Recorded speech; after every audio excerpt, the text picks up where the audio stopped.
रोजों में जिस बेसिक चीजों के बारे में मना किया गया है, हमने रोजे उसी चीजों के बारे में बना दिया है। We made it all about food. हमने रोजे को खाने पीने वाला महीना बना दिया है। जो हम इफ्तारी से खाना शुरू करते हैं तो शहरी तक ठूसते ही जाते हैं।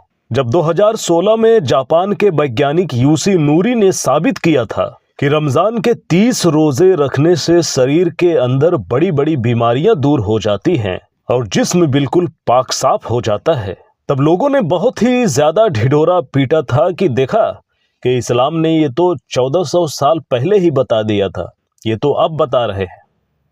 तब हम बहुत ही ज्यादा खुश हुए थे कि इस्लाम ने तो इसको 1400 साल पहले ही बता दिया है, ये तो वैज्ञानिक लोग अब सर्च करके इसके बारे में बता रहे हैं। तब तो बहुत खुश हुए थे। पर आप इस बात से खुश क्यों हो रहे हैं?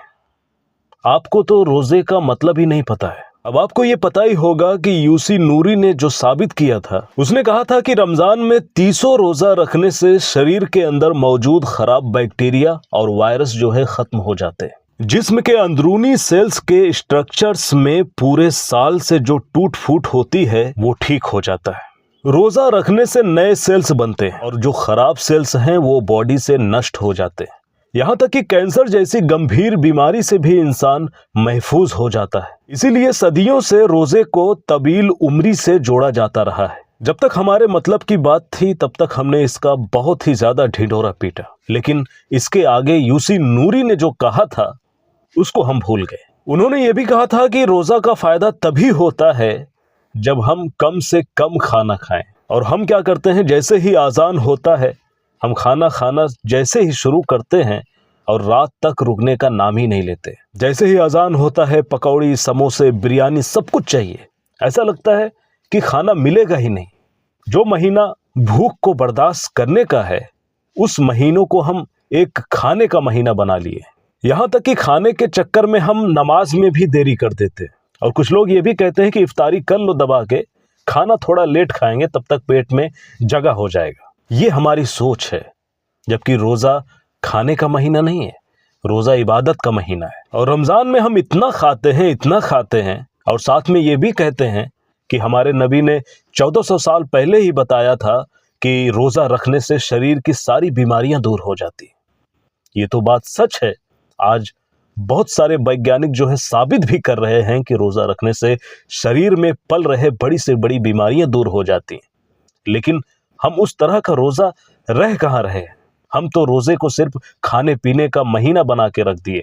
और हमारा हाल ये है कि हम रोजे के महीने में नॉर्मल डेज से ज्यादा खाना शुरू कर देते हैं। और जिस महीने में इंसान का वजन कम होना चाहिए, उस महीने में, उस रमजान के महीने में इंसान का वजन बढ़ जाता है। सोचिए, ज्यादा खाने से जिस्म ओवरलोड हो जाता है, जिसकी वजह से नए सेल्स बन नहीं सकते हैं और जो पुराने सेल्स हैं वो शरीर के अंदर गलते सड़ते रहते हैं, जिसकी वजह से शरीर में गंभीर कैंसर जैसी बीमारी होती है। इस्लाम भी यही कहता है कि रमजान में सिंपल खाओ और कम खाओ, पर हम तो खाने के पीछे बिल्कुल पागल हो जाते हैं रमजान के महीने में। इसी वजह से गरीबों के बच्चे जो हैं वो रमजान के महीने में टेंशन में रहते हैं। वो समझते हैं कि रमजान के महीने में इफ्तारी में तरह तरह के डिशेज होने चाहिए, तभी रोजा होता है। और बेचारा एक गरीब आदमी ये सब रोज रोज कहां से लाएगा। और हम रमजान के पहले से ही महीने भर का राशन जुटाना शुरू कर देते हैं। और हम अपना ओवर ईटिंग का गिल्ट मिटाने के लिए रमजान आते ही राशन तकसीम करना शुरू कर देते हैं। पूरे महीने का ज़कात रमजान के महीने में निकालते हैं कि 70 गुना ज्यादा सवाब मिलेगा। इससे फिर राशन बांटते हैं। ये नहीं सोचते हैं कि जिसे हम राशन दे रहे हैं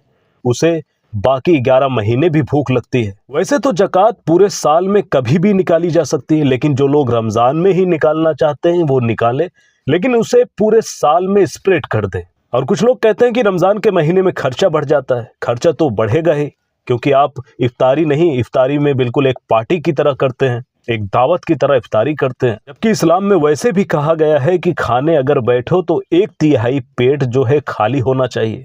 रोजा हमें यह सिखाता है कि भूख क्या होती है। जब आपको पता ही नहीं होगा कि खाली पेट इंसान को कितना मजबूर कर देता है, तो आपके रोजा रखने से क्या फायदा। और रमजान में कुछ लोग हैं जो अपने आप को बड़े कहते हैं, वो अपने घर के बाहर, अपने फैक्ट्री के बाहर लंबी कतारें लगवाते हैं और लोगों को राशन बांटते हैं। ये सब हरकतें सिर्फ गरीबों को छोटा दिखाने की कोशिश है, कि देखो हम कितने बड़े हैं और तुम इतने छोटे हो कि हमारे घरों और फैक्ट्री के बाहर जो है लाइन लगाने पे मजबूर हो। इस्लाम में तो ये कहा गया है जब आप किसी को ज़कात या सदका दो तो दूसरे हाथ को पता नहीं चलना चाहिए। यहाँ तो मस्जिदों में ऐलान होता है, अखबारों में तस्वीरें छपती हैं।